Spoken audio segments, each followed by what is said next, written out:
გამარჯობა. ეხლა დილის 6 საათია. ცოტა მეტი. და გადავწყვიტე რომ ვიდეოს ჩაწერა მინდოდა ბუნებრივია, მინდოდა რომ ჩამეწერა ვიდეო ბოლო ერთ კვირაზე, რაც მოხდა ქართულ MMA-ში, ორი დებიუტანტი ყავდა UFC-ში, ამაზე უკვე გესაუბრეთ, ასევე ნიკო სამსონიძე მოიგო Octagon MMA-ში.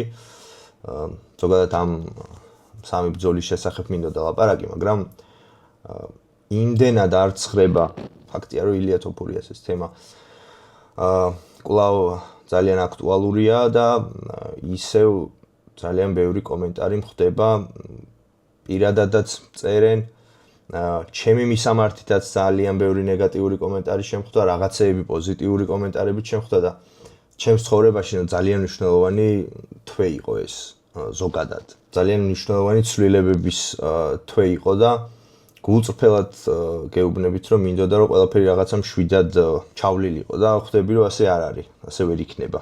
ალბათ ამაზე ლაპარაკიც მომიწევს. ჯერჯერობით ამაზე ლაპარაკი არ მინდა, მაგრამ რაზე ლაპარაკიც მინდა, იმას დაგელაპარაკებით. ოღონდ ჯერ ამ სამ ბრძოლას მინდა რომ შევეხო. ნიკო სამსონიძეს ულოცავ პირველ რიგში გამარჯვებას, საღამოს საუკეთესო პერფორმანსისთვის ბონუსიც აიღო მან და ულამაზესი ნოკაუტი აიღო ნიკომ, ძალიან ეფექტური იყო. სამწუხაროდ ერთ-ერთმა ადამიანმა კომენტარში დამიწერა რომ ვიდეო რო დაურთო როცა ნოკაუტზე საუბრობო, კარგი იქნებაო და არ მაქვს ამ ვიდეოების დართვის უფლება. და ზოგადად ვინც ამ ვიდეოებს ადებს დიდი ალბათობით არც მათ არ აქვთ ამის უფლება, არ ვიცი როგორ აკეთებენ, მაგრამ მე მაინც მეშინია რომ რაღაცა პრობლემა არ შემექმნას და აქედან გამომდინარე უფლებების არ ქონის გამო ესე ვიდეოებს არ ვადებ, ძირითადად ფოტოებით შემოვიფარგლები ხოლმე. ან ვიდეოებიდან აღებული სკრინებით. ძალიან ლამაზი იყო ნიკოს ნოკაუტი. წესით და რიგით შეგიძლიათ მოძებნოთ და მარტივად იპოვით. მეორე ბრძოლა, რაზეც მინდა ვისაუბრო, იყო ოთარი თანზილოვის დებიუტი. არ გამოიყურებოდა ცუდად, განსაკუთრებით პირველ რაუნდში. ზოგადად მაღალი კლასის მებრძოლი როა ვფიქრობ, მიუხედავად მარცხისა ის გამოჩნდა. საჯიმმა შეაფასეს 30-27, რასაც აბსოლუტურად არ ვეთანხმები. პირველი რაუნდი მინიმუმ მოიგო. ანუ პირველი რაუნდი აუცილებლად მოიგო ოთარმა. ჩემთვის ყოველ შემთხვევაში, მე რომ საჯი ვყოფილიყავი, პირველ რაუნდს აუცილებლად მივცემდი ოთარს. და ამის მიზეზი იყო გაცილებით უფრო სუფთა დარტყმები, ტექნიკურად ნაჩვენები, შეტევები, მისი მეტოქე მოკლედ პირველ რაუნდში არ ჯობდა. ოთარს მიუხედავად იმისა, რომ ოთარი მუდმივად რაღაცა მეორე ნომრად იბრძოდა. თუმცა მეორე და მესამე რაუნდი, განსაკუთრებით მესამე რაუნდი, ვფიქრობ ოთარმა დათმო. მეორეზე შეიძლება კამათი რა. მე შეიძლება ცოტა სუბიექტური ვარ. თუმცა ვფიქრობ, რომ მეორე რაუნდის მიცემაც შეიძლებოდა, მაგრამ მაგაზე ვერ იკამათი. აი პირველი რაუნდი ნამდვილად ოთარმა მოიგო. და მთლიანობაში მაინც როგორც დებიუტი დაუმარცხებელი მეტოქე ჰყავდა, საკმაოდ დიდი მასზე. ყოველ შემთხვევაში 66 კილოგრამის მებრძოლს ხვდებოდა და ოთარი არ არის 66 კილოგრამის მებრძოლი, 61-ში იბრძვის. მთლიანობაში ვფიქრობ, რომ კარგი უნარები აჩვენა. და არის რაღაც დეტალები, რის გამოსწორებაც შეიძლება, თუნდაც ის რომ აი უკან რო იხევდა, პასიურად იხევდა, ეს მისი სტილია, მას უყვარს, რომ აი ბლოკიდან გადადის შეტევაზე, მაგრამ საჯების თვალში ეს ცუდად ჩანს და დანა ვაიტის კონტენდერების სერიაზეც ბრძოლა ასე წააგო, რომელიც მე ვფიქრობ, რომ მოიგო. და აქაც დაახლოებით იგივე რამ მოხდა, უბრალოდ აქ საჯებმა გადაამეტეს. იმიტომ რომ ეხა 30-27 ფიქრობ ეგ ბრძოლა ნამდვილად არის. ნებისმიერ შემთხვევაში ოთარს ექნება მომავალში ბრძოლები UFC-ში, იმედია 61 კილოგრამში თავის წონაში ჩავა და მგონია რომ თავის სიტყვას იტყვის, რადგან უშუალოდ აი კლასის თვალსაზრისით ოთარს ნამდვილად აქვს მაღალი კლასი. ხოლო რაც შეეხება ლევან ჩოხელს, ლევან ჩოხელის ბრძოლაში ნოკაუტი ფიქრობ, მე მგონი თქვი კიდეც ვიდეოში რომ ნოკაუტს ველოდები მეთქი, მაგრამ აქ არა აქვს მას დიდი არსებითი მნიშვნელობა, რადგან არ იყო ეხა რთული დასანახი, იმდენად უკეთესი იყო ლევანი მეტოქეზე, მით უმეტეს ფეხზე. ეს იყო ერთ-ერთი ყველაზე სწრაფი ნოკაუტი, თუ ყველაზე სწრაფი არა. ცადე რომ ესე გამეხსენებინა ქართველის უფრო სწრაფი ნოკაუტი ზოგადად, მაგრამ ხო ვერ გავიხსენე. UFC-ში იყო ყველაზე სწრაფი ნოკაუტი. უდავოდ და ეგრევე მოკლედ ესე შემოაღო ორგანიზაციის კარები. ბევრი ვერაფერი ვერ გვაჩვენა, იმიტომ რომ ძალიან სწრაფად მორჩა, მაგრამ რაც გვაჩვენა, გამოჩნდა რომ არ გვიკვირს მოკლედ ლევან ჩოხელისგან ესეთი ტექნიკური მუშაობა ძალიან მარტივად ორი low kick-ის მერე ფაქტობრივად პირველივე low kick-ზე დაუზიანა ფეხი მეორე low kick-ზე კიდე უფრო უარესად დაუზიანა ისე რომ საერთოდ მოძრაობა აღარ შეეძლო შაჰბაზიანს და ეხლა მოძრაობის გარეშე ისედაც რომ სტრაიკერი არ არის ეს შაჰბაზიანი ძალიან მარტივი სამიზნე იყო ლევან ჩოხერისთვის და დაშალა ბრწყინვალედ ბოლოს ულამაზესი ღვიძლში ბოდიშოთით დაამთავრა ეგრევე ყველაფერი და ბრძოლის შემდეგ აი როცა უკვე დაამთავრდა იქ შაჰბაზიანი ფეხზე იკიდებდა ხელს ღვიძლიც ტკიოდა ფეხიც ტკიოდა დაიშალა კაცი რამდენიმე წამში ფიქრობ ლევან ჩოხელის სახით აი უკვე ისეთი პროსპექტი ყავს 77 კილოგრამში რომელსაც აი სიამოვნებით უქომაგებთ რთულია ეხა ასე ერთი ბრძოლის შემდეგ კაცის მომავალი განსაჯო მაგრამ იქიდან გამომდინარე რა ნიჭიც აქვს მას როგორი მშრომელიც არის რატომაც არა შეიძლება ძალიან დიდი მიზნებისთვისაც იბრძოლოს ლევანმა და მოდი სანამ ვილაპარაკებ იმაზე რაზეც ხო მინდა რომ თლიანობაში გესაუბროთ და ილიას თემა და ზოგადად ეს ხალხის პოზიციას რო გამოვეხმაურო მანამდე მინდა ლევანიდან გამომდინარე ერთ თემას შევეხო კიდე და ამით გადავალ. ბევრი კომენტარი შემხვდა ასეთი რომ აი უკვე ჩემპიონი ან ლევანი მომავალი ჩემპიონი ასე წერს ხალხი. ეს ცუდი არ არის. ცუდი არ არის იმ ხრივ თუ ჩვენ მებრძოლს უქომაგებთ, რაღაც მისი იმედი გვექნება, ჩვენ ვირწმუნებთ რომ ამ ადამიანს შეუძლია დიდი მიზნებისთვის ბრძოლა, მაგრამ ერთი ბრძოლის შემდეგ როცა ვიღაცეები ანუ სერიოზულად უსახავენ ნებისმიერ ადამიანს მიზანს რომ აი შენ ჩემპიონი უნდა იყო და მერე თუ ეს ადამიანი ამ მიზანს ვერ ამართლებს მერე იწყებენ იმას ლაპარაკს რატო არ ახარ შენ ჩემპიონი რაღაცა დააკელი ხო ეს არის ძალიან ცუდი და ამაზე იმიტომ გელაპარაკებით რომ ეს უკვე ნახეთ ჩვენ ეს გამოვიარეთ გიგა ჭიკაძის მიმართ გამოვიარეთ რომან დოლიძის მიმართ ესენი არიან ადამიანები რომლებმაც წლები გაატარეს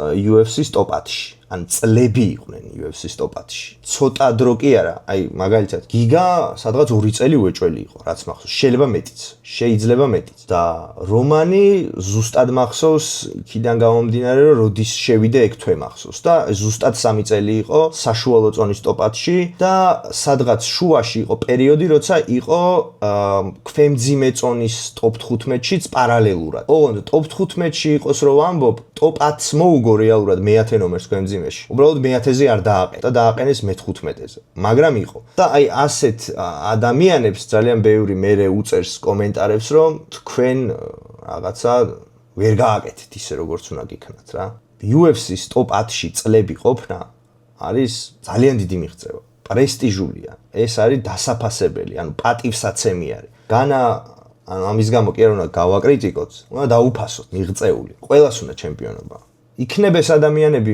მივიდნენ იმ სიმაღლეზე იმ დონეზე მივიდნენ რაც მათ შეეძლოთ თუ უფრო მეტი შეეძლოთ და ვერ გააკეთეს მოდი ამის გამო ბოლომდე კი არ გადავუაროთ მოდი დაუფასოთ რაც გააკეთეს ის და რაღაცნაირად უფრო პოზიტივზე კონცენტრირდეთ მოკლედ მე მჯერა რომ ბევრი ქართველი მებრძოლი დაემატება UFC-ს და არ შეიძლება რომ რაღაცა ან ჩემპიონობა ან არაფერი მიდგომით დავიწყოთ გულშემატკივრობა ვაცადოთ ადამიანებს თავისი კარიერის აშენება შევხედოთ ნახოთ და არავის არ გვეწყინება მე ამაში დარწმუნებული ვარ პირიქით ძალიან გაგვიხარდება თუ ეს ადამიანები მივლენ მართლა საჩემპიონო კამრამდე და საჩემპიონო ბრძოლასაც ვიხილავ თუ ეს არ მოხდა ამის გამო ნუ გვიყვარს რაღაცა გადავლა და ეს აგრესიულად აი გულს რო ატკენ ისეთი რაღაცების თქმა სოციალურ ქსელში მით უმეტეს ნახევარზე მეც არც აწერია ვინ არის ეხლა რაც შეეხება ილიას ამბავს. არ ვიცი რატომ აღიქვა ხალხმა რომ მე და ჩემი კოლეგები რამეს მტკიცებით ფორმაში გესაუბრებით და ვამბობთ რომ ვიცავთ თითქოს Justin Gage-ის რომ არა Justin Gage-ი ყველაფერი რაღაცა სუფთად გააკეთა და ასე შემდეგ. ან იმას ვერ ვიგებთ რა სულელები ვართ ჩვენ და ვერ ხვდებით რომ ის ამერიკის აღლუმზე ამოვყავით უცებ თავი. MMA-ის ივენთის ნაცვლად და იქ ყველაფერი შეიძლება მომხდარიყო. პრეზიდენტი, თვითმფრინავები, გმირები, რაღაც შოუ იყო რა. პატარა ფილმი მოაწყეს. უბრალოდ მე ამ შემთხვევაში ჩემს თავზე ვილაპარაკებ და არა ჩემი კოლეგების ნაცვლად არ ვილაპარაკებ რა. მარტო ჩემი პოზიციას გეტყვით, რომ მე არ მიყვარს ზოგადად ისეთი რაღაცეების ესე 100%-ით საუბარი, რაც 100%-ით არ ვიცი.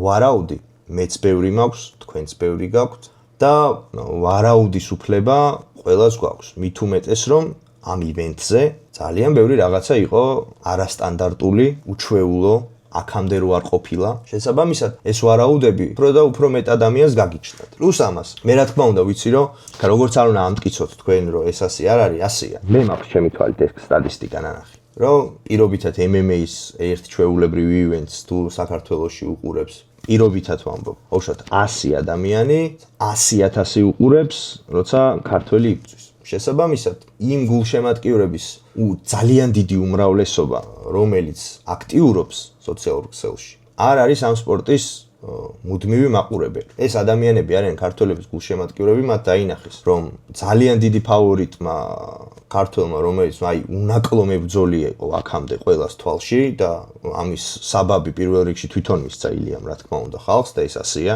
სრულიად სამართლიანად, დამარცხდა. და დამარცხდა და დაიწყო ამ მარცხის ახსნა. ეს გასაგებია. უბრალოდ გასაგები არ არის, როცა ვიწყებთ რაღაცეების დამტკიცებას ისე რომ არ გვაქვს საკმარისი მასალა, ასე ვთქვათ, საკმარისი ფაქტები. კიდევ ერთხელ ვამბობ, მე არ გეუბნებით, რომ რამე უნდა გამოვრიცხოთ. არაფერი არ უნდა გამოვრიცხოთ. მით უმეტეს თუ გულშემატკივრების პერსპექტივიდან ვსაუბრობთ. გამოსარიც, არაფერი, არც გამოსარიცხი არის, არაფერი. მაგრამ არც დასამტკიცებლად არის რამე. ანუ ძალიან ბევრჯერ ყოფილა, მოკლედ, MMA-ში, როცა ერთი მებრძოლი უცებ მოულოდნელად გამოიყურება თავის თავზე ბევრად უკეთ. ბევრად. და ამ დროს მეორე მებრძოლი შეიძლება გამოიყურება ბევრად უფრო ცუდად. ეს პირველად არ მომხდარა. ეს მომხდარა ბევრჯერ. ძალიან ბევრჯერ. აი მაგალითად ერთ-ერთი ცნობილი მარცხი, რომელიც ქართულმა გულშემატკივრებმა ნახა, არის ამანდა ნუნესის მარცხი ჯულიანა პენიასთან. სადაც ამანდა ჯერ ჯულიანა პენიამ ფეხზე შეაბარბაცა, ფაქტია რომ ჩააგდო მოკლედ. თითქმის ნოკდაუნში. კარგად ურტყა მოკლედ ფეხზე. და მერე მიწაზე ეგრევე გაგუდა. და მოხდა რა, რომ რამდენიმე წლის შემდეგ ჩაინიშნა რემატჩი და ამანდა ნუნესმა გადაუვარა ჯულიანა პენიას და გამოჩნდა რომ ჯულიანა პენია ამანდა ნუნესთან. ხო, არც კი შეიძლება ამ ორი მებრძოლის ერთ სიფრთხეზე განხილვა. ესეთი რამე მომხდარა ჟორჟ სენ-პიერმა წააგო მეცერასთან ნოკაუტით და მერე ჩაინიშნა მეორედ და ჟორჟ სენ-პიერმა გადაუვარა მეცერას. ასეთი რამ მომხდარა მაგალითად დენიელ კორმიემ გათიშა სტიპე მიოჩიჩი. ჯერ თვალი გამოთხარა, მერე გათიშა. და სტიპე მიოჩიჩმა ორჯერ მოუგო მას შემდეგ დენიელ კორმიეს. მე იმის თქმა მინდა რომ ზოგადად მომხდარა ბევრჯერ. რომ ადამიანი რომელიც თითქოს თან მე ვიყავი, ზუსტად მე ვიყავი ეს ადამიანი, რომელიც დარწმუნებით საუბრობდა იმაზე, რომ ილია თოფურია უეჭველი მოუგებს ჯასტინ გეიჯს, უეჭველი პირველ რაუნდში, ეგრევე. ანუ იმიტომ რომ ეგრე მჯეროდა. მაგრამ არ მოხდა ეგრე. მესმის, კიდევ ერთხელ ვამბობ, აბსოლუტურად ყველაფრის ვარაუდი შეიძლება. მაგრამ გთხოვთ, გულწრფელად გთხოვთ, პატივი ეცით ამ სპორტს, პატივი ეცით ათლეტებს და რაღაცა თუ 100%-ით, ზუსტად არიცი, შენ შეგიძლია გჯეროდეს, შენ შეგიძლია თქვა, რომ ვიცი რა, მე ესე ვფიქრობ. და ამას ვერავინ ამ სამყაროში ვერ დაგიშლის, რომ შენ ეგრე ფიქრობდეს, შენ ხარ გულშემატკივარი, შენი გულისთვის გამოდიან ათლეტები იქ. შენ ხარ მთავარი, მაგრამ მე ესე ვფიქრობ და ესე იყო, არის ორი სხვადასხვა რაღაც. მე ძალიან ბევრი სიბინძურები ნახავს კომბატ სპორტში, ძალიან ბევრი. ვერც დოპინგით გამაკვირვებს ვერავინ, ვერც რაღაცა ხელთათმანში, რაღაცა მძიმე დამატებით, ვერაფრით. იმიტომ რომ ეს ბევრჯერ მომხდარა. ძალიან ბევრჯერ მომხდარა. მაგრამ გაცილებით უფრო მეტჯერ მომხდარა, როცა სუფთად წაუგია ფავორიტს. გაცილებით უფრო მეტჯერ. თუ სიტყვაზე ვიღაცამ ერთხელ, ასე ვთქვათ, დაარღვია წესები და ისე მოუგო ანდერდოგმა ფავორიტს, 1000-ჯერ ანდერდოგს სუფთად მოუგია ფავორიტის. და თუ რაღაცის მტკიცება უნდა დავიწყო, ჯერ რატო უნდა დავიწყო? მაგას გეუბნებით რომ არ უნდა დავიწყოთ არაფრის მტკიცება. ჩვენი აზრია, მაგრამ დამტკიცებაზე რო გადადიხარ, უკვე სხვა პასუხისმგებლობას იღებ საკუთარ თავზე. მით უმეტეს ჩემ პოზიციაში მყოფი ადამიანი. ხო და თუ რაღაცაზე ესე უნდა ავარჩიო, ხო? აქეთ არის 1, აქეთ არის 1000, ხო? ანუ უფრო ლოგიკური ხო არის რომ იმის გჯეროდეს, რაც 1000-ია. 1000-ჯერ მოხდა, ვიდრე იმის რაც ერთხელ მოხდა. მაგრამ აი ეს ერთხელ თუ მოხდა, ეს ნიშნავს იმას, რომ ამის გამორიცხვა არ შეიძლება. და მეც მაგას გეუბნებით, რომ არაფერი არ უნდა გამორიცხო, მაგრამ არაფერი არ უნდა ამტკიცო. ძალიან მინდა, რომ ვიცი როგორ გვიჭირს ჩვენ ქვეყანაში საპირისპირო აზრის პატივისცემა. აი ვიცი როგორ გვიჭირს, მაგრამ აქ ამ სპორტში მაინც ვეცადოთ, რომ საპირისპირო აზრს პატივი ვცეთ. განა გავიზიაროთ და გვეგონოს, რომ აი მასზე კი არ გადმოვიდეთ, მაგრამ პატივი ვცეთ. აი ეს იქნებ გამოგვივიდეს რა. ძალიან გამიხარდება თუ ამას მივაღწევთ. ეხლა თლიანად რო ისე ძალიან ნეგატიურად არ გამომივიდეს. დაახლოებით 1000 ფოლოვერი მომიმატა ამ ბოლო რამდენიმე კვირაში. და მადლობა მინდა გადაგიხადოთ ამისთვის. ძალიან ბევრს ნიშნავს ჩემთვის ეს მართლა ყველაფერი არის ჩემთვის, როცა ვხედავ, რომ რაღაცას ასაც ვაკეთებ ადამიანებისთვის ღირებულება აქვს და აინტერესებთ და ელოდებიან ამას და მაიძულებს კარგი გაგებით, რომ კიდევ უფრო მეტი ვიდეო გადავიღო, უფრო მეტ თემაზე გესაუბროთ. მადლობა ყველას, ვინც კომენტარებს მიწერთ. აბსოლუტურად ყველა კომენტარს ვკითხულობ. ვცდილობ რომ ყველას უპასუხო. რომელსაც ვერ პასუხობ, არ გეგონოთ რომ ავკითხულობ. ყველაფერს ვკითხულობ საერთოდ. მიყვარს კომენტარების წაკითხვა. ცუდისაც და კარგისაც. ეს დინაზეც თქვი. მართლა ასეა.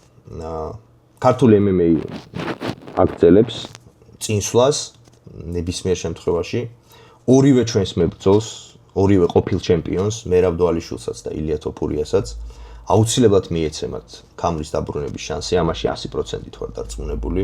მერაბი თითქმის გადაწყვეტილია, რომ იანთან ბრუნდება ეგრევე და ილიასაც ვფიქრობ, როცა მოიშუშებს ტრავმებს.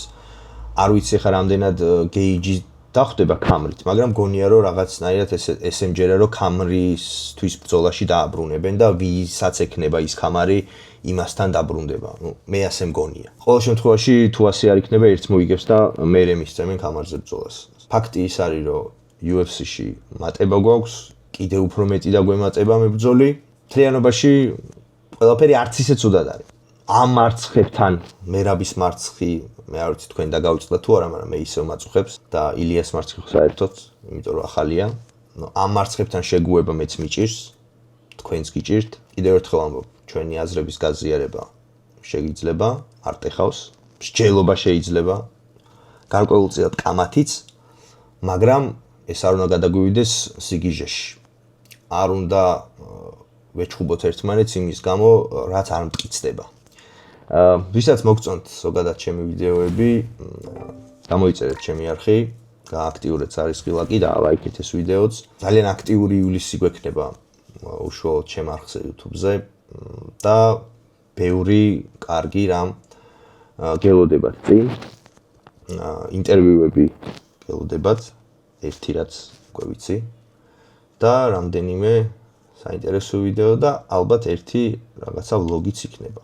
და არ გამოგჩით არაფერი, ამიტომ გამოიწერეთ ჩემი არხი, ამით მართლა ძალიან მეხმარებით და რაც ყველაზე მთავარია, мотиваციას მაძლევთ და კიდევ უფრო მეტად მიჩენთ იმის სურვილს, რომ ეს რაღაცა დაწყებული გავაგრძელო ბოლომდე და მადლობა ყველას ამისთვის. დროებით.